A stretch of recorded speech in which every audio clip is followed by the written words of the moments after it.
Yo, what's up? Um, so since I moved into my new place, my mom has been trying to offload a bunch of my old childhood shit on me because it's just not good. They want it out of their house, so they decided to load it into my house. Um, which is fine, I guess. But what I thought would be interesting is a lot of these boxes and stuff I haven't opened in years. So it'd be interesting to just open them and see what's in there and maybe talk about them. Could be kind of fun. There's a couple boxes here. I'm probably only going to do, if I do multiple of these videos, I'll probably do one box a video or something. So we're going to do this one right here, this container thingy that I already opened a little bit and looked at, but I didn't get too deep into it. But there's some pretty funny stuff in here. Not funny, but like interesting things. So, okay, so this is got an old GameCube case, I guess. Um, I don't remember ever putting my GameCube in here, but it has like a hole for the handle, so I assume it's large enough to actually carry a GameCube, which I have my GameCube with me, but it's downstairs. But it's kind of crazy to think about that because compared to just like PS4s and whatever, those are huge now. But the Switch is small, so Nintendo's always been trying to be portable. So I didn't really get a look at what's in here, so this is interesting. So we got a Game Boy camera. This is pretty cool. I never had the printer, I don't think. But yeah, very retro. I remember I used to play a lot of I see, yeah, it turns around. Highly advanced 1998 era technology. Um, I used to there was a lot of those mini games on here. I would end up doing those instead of the just taking the pictures. Because the pictures were terrible quality. Obviously, they were all black and white. This is for, I don't know if they made Game Boy cameras for Game Boy Colors, but yeah. But it's interesting. Here is, oh, well, here's a twofer. Here is my Game Boy Color that I had. Oh, let me open it. There you go. Of course, have to have the see-through, um, see-through case. There's no batteries in it, but I feel like it'd probably still work. Um, then I had this monstrosity I just took it off of here to show you what it's like, but let me put it back on. Um, oh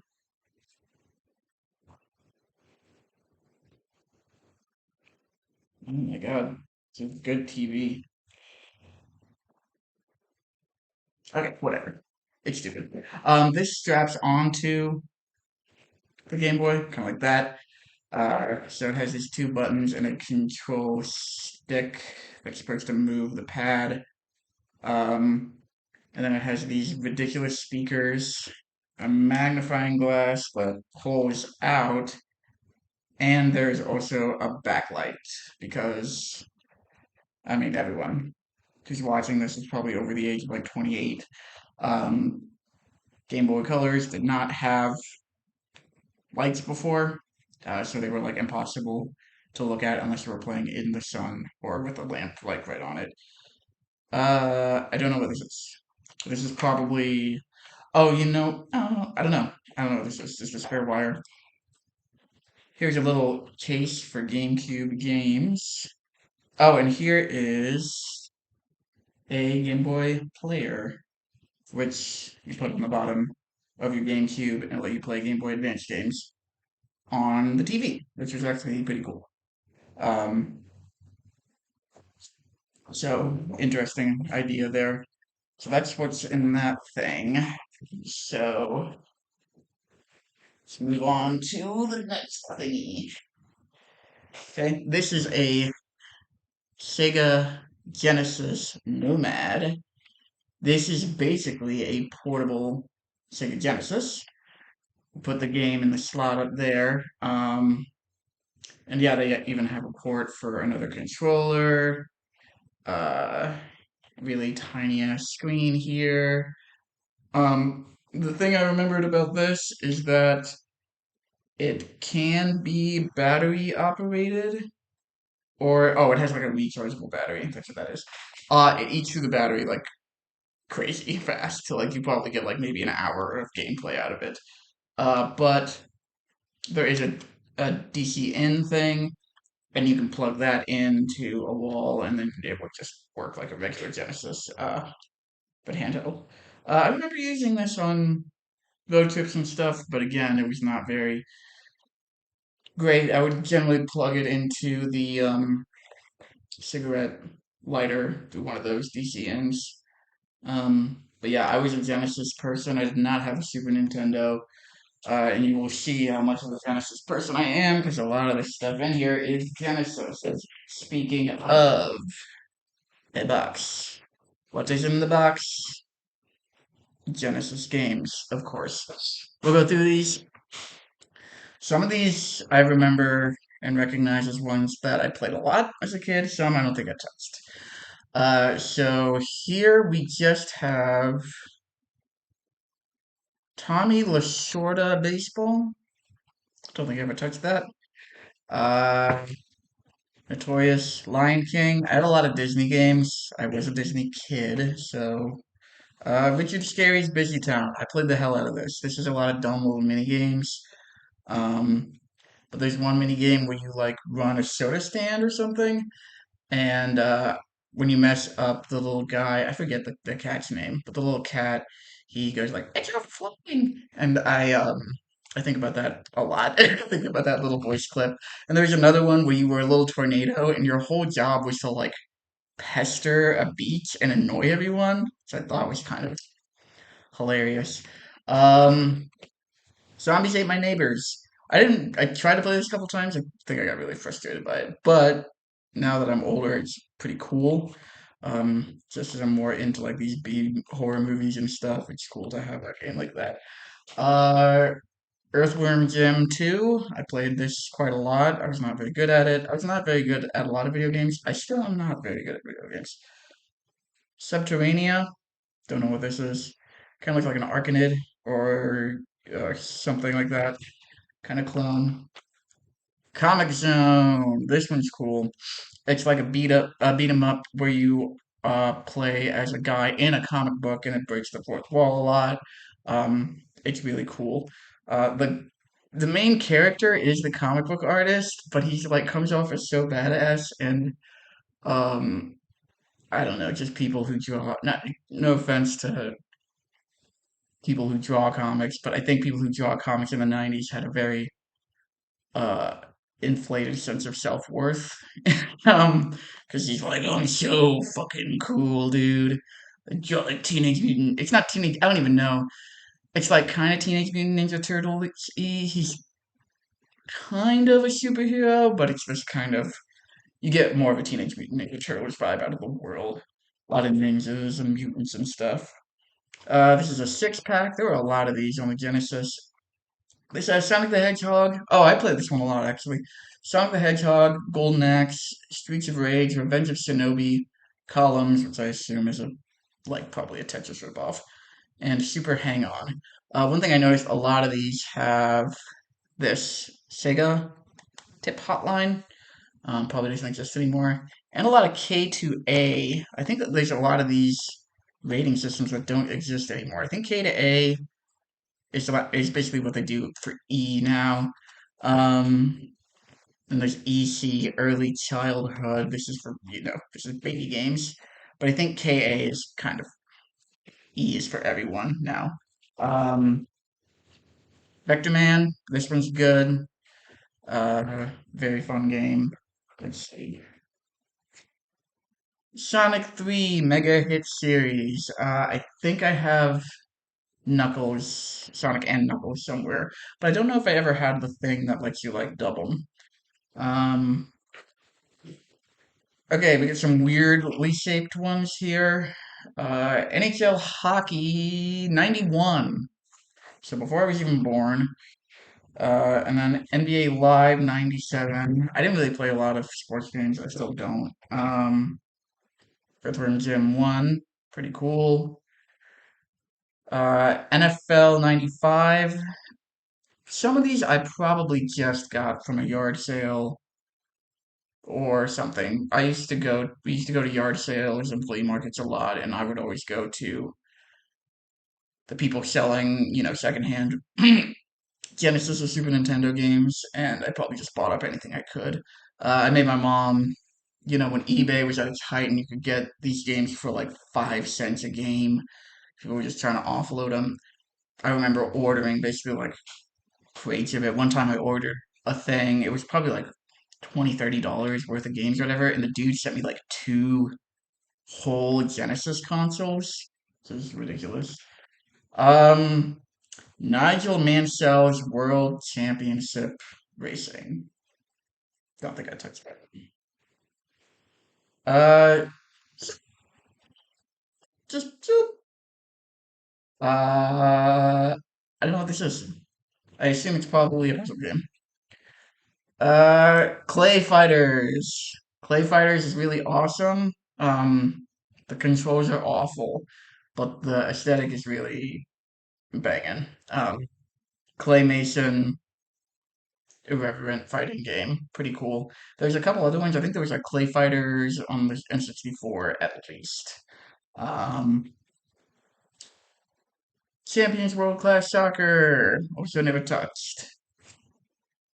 Sonic 3D Blast with a blockbuster videotape on the back. If this tape is tampered with, customer must pay for the cost of the tape. Tape? It's not a tape. Oh, this tape. Duh. Stupid. 3D Blast was cool. I mean, obviously, kind of not nearly as good as the 2D Sonics, but it's interesting, and I think it was like that blast processing. Ugh. Sega does what Nintendo don't, kind of thing. Super Thunderblade. This is probably a shoot 'em up. Um, Mighty Morphin Power Rangers. I played this one a lot too. This is a beat 'em up, where you play as the Power Rangers, fighting Zordon and all that kind of stuff. Um, and there are stages where you get into the Zord. That's pretty cool. Sports Talk Baseball. It's baseball. Oh, what's this one? GA, another strange rating. General audience. I think this was early days of ESRB and they were still trying to figure out what to do. Um, Toy Story. I don't remember if I played this one really. You know what? I actually think I did. I think this was kind of late in the Genesis life cycle. And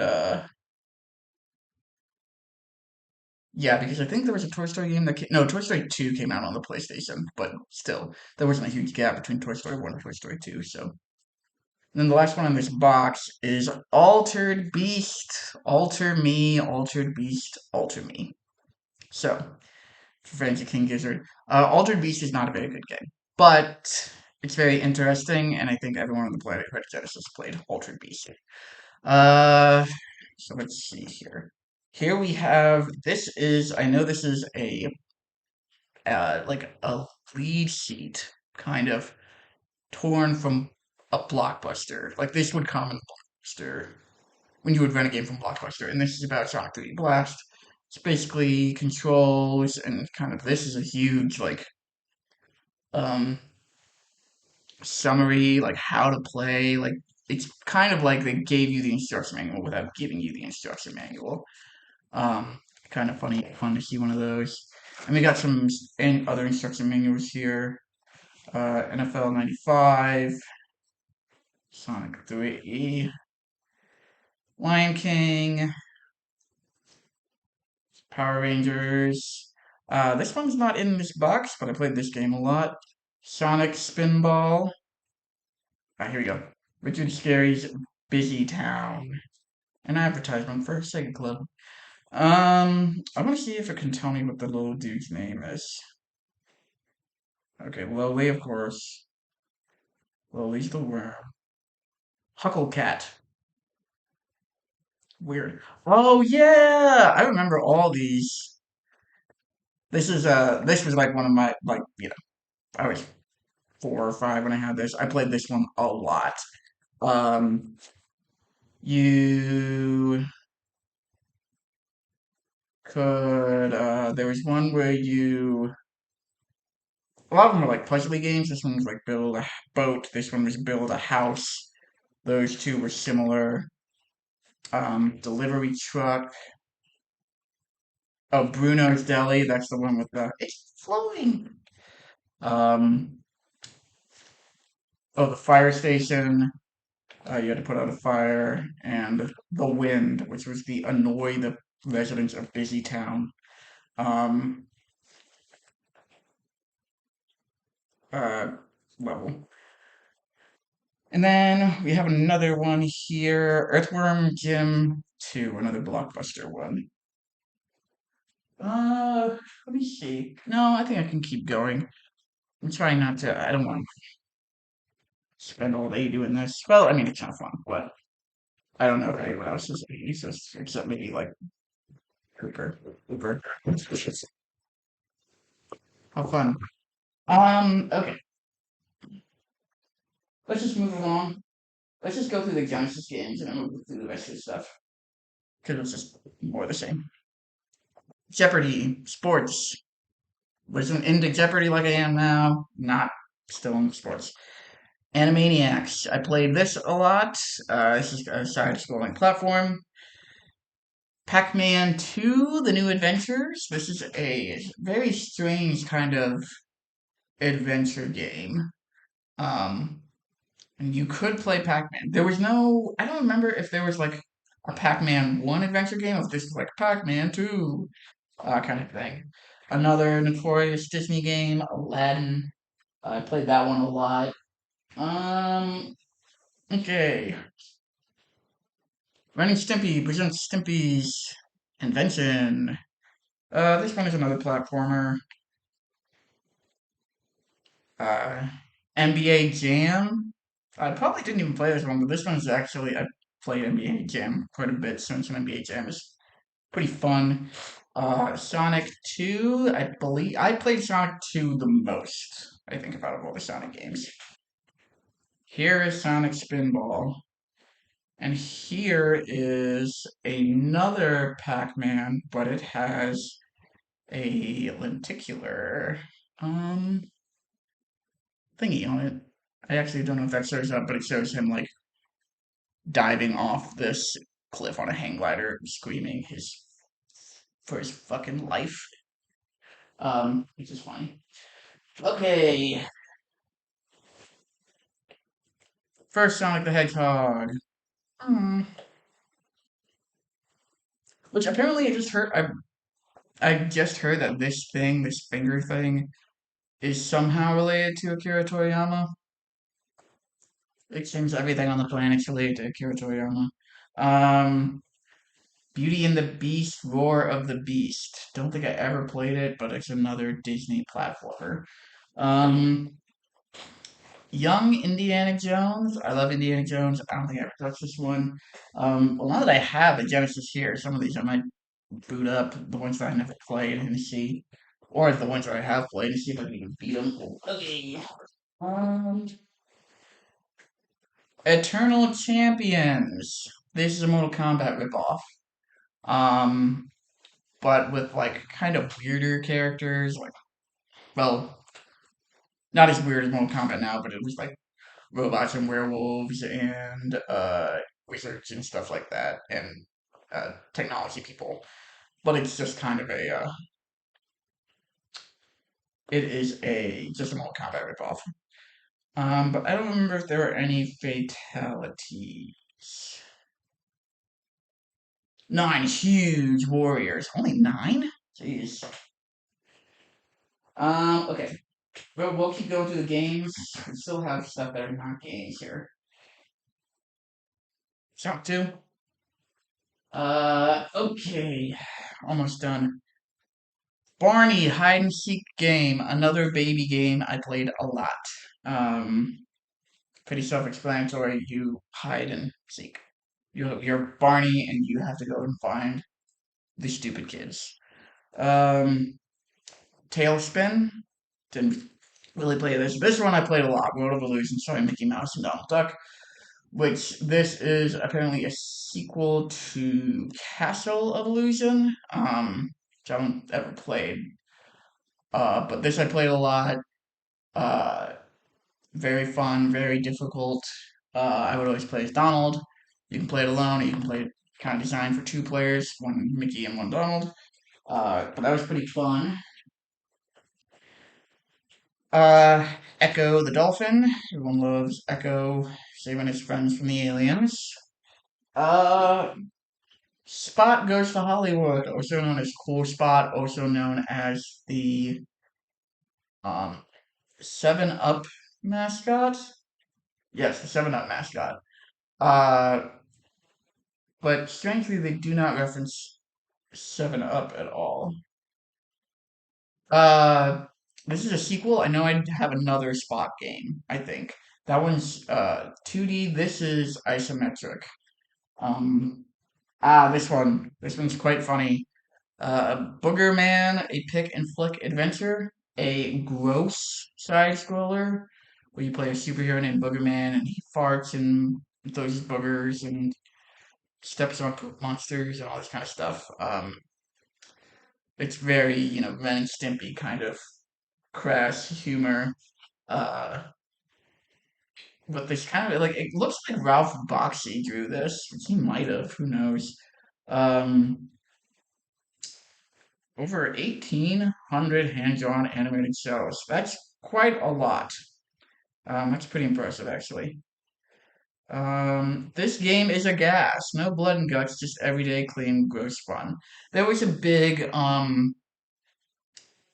focus on gross things in the 90s. I don't know. That was like that was like the boy thing, the gross thing, they would have the creepy crawly laugh where you could either make like you could make like bugs out of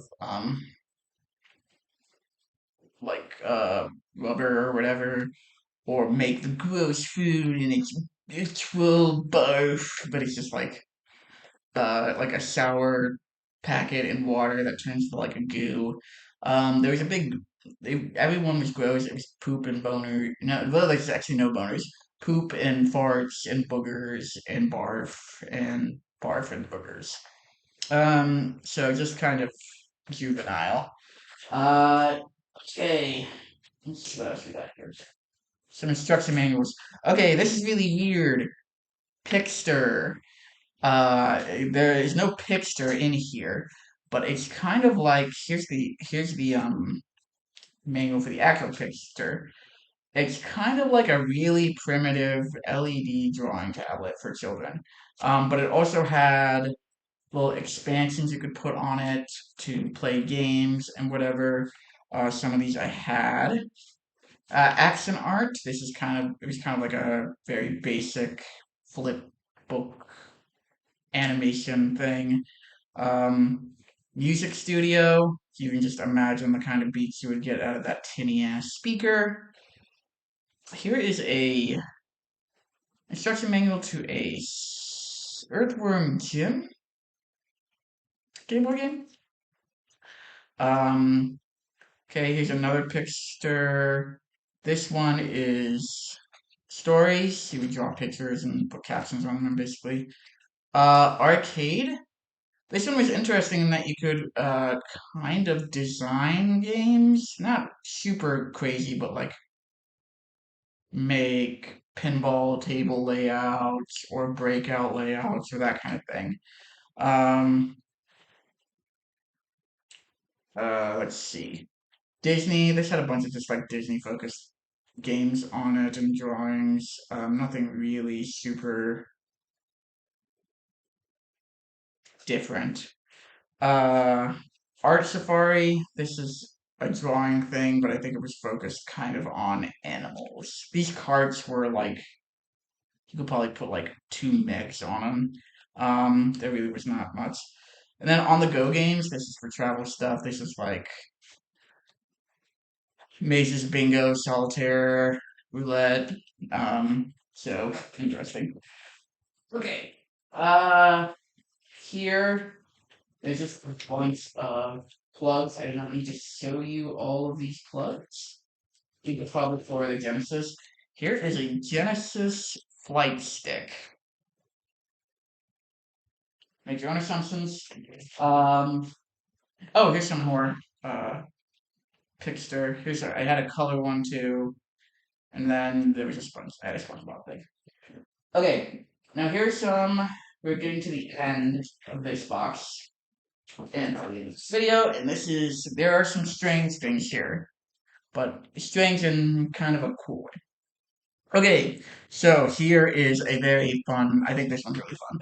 A old relic, a Walt Disney World Vacation Planning cassette. So, um, back when everyone on the planet had a VCR and it cost $5 to make a cassette, Disney would send you this. You would call them, you would call Disney or go to your like AAA agent and be like, I would like to go to Disney, please. Please call Roy or Walt or whoever.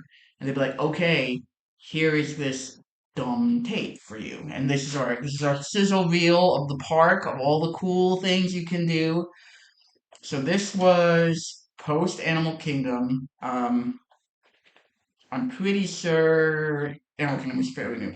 I cannot find a copyright date on here. Otherwise, this is also a very strange blue color tape.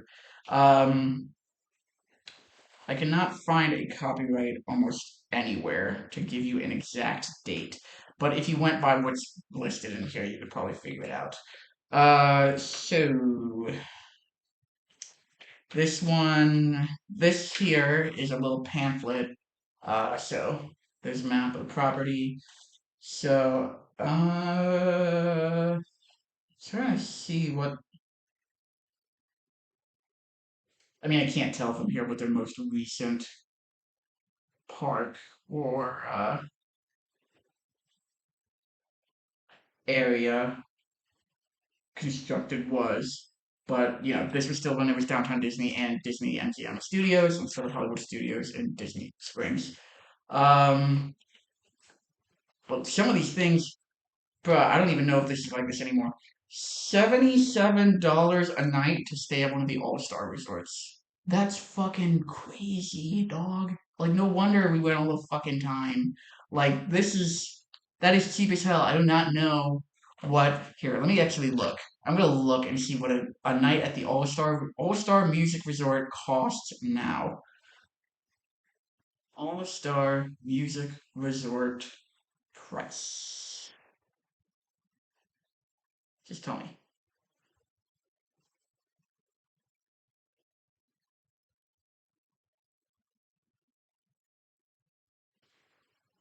Okay.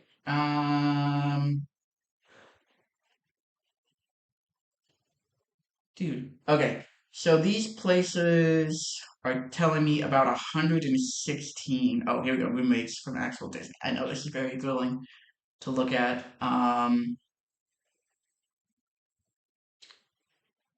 Okay, just a standard room, dude. Okay, well, probably 100 something dollars now for a standard room. So at least 25% increase. Um, seeing what else is in here. They also talk about all the fancy ones. Oh, so the Beach Club villas were new. So, um, that's the indication. And they had all these packages, a vacation package, which I don't even think they do anymore. Um, this is a really great. Ooh, oh, these prices. Okay, great. Okay, so a 4-day park hopper ticket for a person who is ages 10 and up is $192. Now let's see what it is today. Okay, this is fun. Okay, Disney World Park Hopper price. Okay, so a 4-day here. Okay, so okay, 4-day Park Hopper is $112 per day. This is 192 for 4 days. So, you know, this is why I don't go to Disney anymore. And I'm not a child and I don't have a child. But that's just ridiculous. That was kind of one of the more interesting, that was kind of the impetus that made me think about doing this video to see how Disney has fallen. Well, I'm not even going to do quotes there, fallen. All right. This is funny. Delight, a red letter media-esque scam video. It's not really a scam. So these were fake thumbs that you put on, and they had a little button and a little LED in them, and when you press them, they would light up. And this is supposed to do like, oh, you juggling, oh, but they're like, oh, that light, whatever. Um, and this is an instructional video of this. We got this guy looking like a knockoff John Stamos. The Instant Magician, simply the video. This is almost tempting to send to Red Letter Media. I think they would think it's hilarious. Um, and then we got some other stuff. We got trading card games. So we got the Pokemon Gotta Catch 'em All Bodyguard theme deck. I never really played the Pokemon card games. I would collect them for the cards.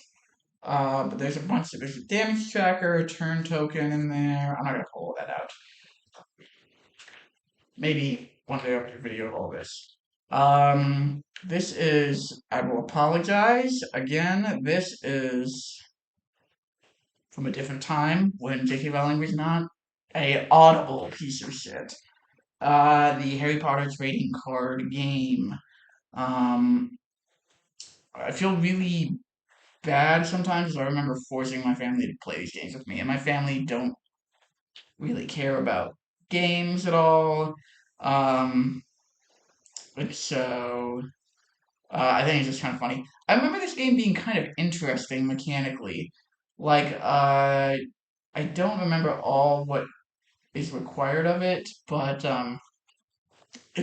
like how things like Magic or Yu-Gi-Oh really focus on the monsters. This one I remember really focused on the spells. The spells were kind of the big thing. And then of course we have Yu-Gi-Oh. Um, Yu-Gi-Oh! I never really played in person, but I had a lot of Yu-Gi-Oh! Video games, so I played Yu-Gi-Oh! Quite a bit in that capacity. So Yu-Gi-Oh's fun. I know Yu-Gi-Oh! Is really different from what it was. If I picked up Yu-Gi-Oh! Now, I'd probably have to relearn it all over again because it's just probably not even the same. And then there's a Crown Royal bag in here. Of course, why not? Actually, the Nomad was in the Crown Royal bag, so. But yeah, that is the first box of the childhood deconstruction. I thought it was pretty cool, pretty interesting. Um, I don't, this is more, honestly, this is for me. This is one for them, one for me, but it's only for me.